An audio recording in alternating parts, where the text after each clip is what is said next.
பார்க்க வைத்திருக்கிறது. எல்லா கட்சிகளும் தேர்தல் வேலை பார்த்துக் கொண்டிருக்கிற நேரத்தில் தலைமுறைக்கான வேலையை செய்கிற கட்சி விடுதலை சிறுத்தைகள் கட்சி, நாட்டை பாதுகாக்கிற வேலையை பார்க்கிற கட்சி விடுதலை சிறுத்தைகள் கட்சி என்பது திருச்சியில் நிரூபிக்கப்பட்டிருக்கிறது. வக்ஃபு திருத்த சட்டத்தை எல்லோரும் முஸ்லிம்களுக்கு எதிரானது என்று மட்டுமே பார்த்தார்கள். ஆனால் அதை தாண்டி இது அரசியலமைப்பு சட்டத்துக்கு எதிரானது என்று பார்க்கிற விரிந்த பார்வை, தொலைநோக்கு பார்வை பெற்றிருக்கிற ஒரே தலைவர் நம்முடைய தலைவர் எழுச்சி தமிழர். ஒரே கட்சி நம்முடைய கட்சி.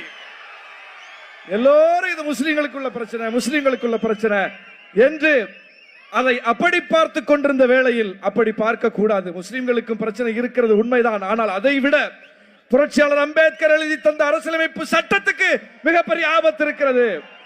எனவே எப்படி குடியுரிமை திருத்த சட்டம் வந்த போது அதை எதிர்த்து தேசம் காப்போம்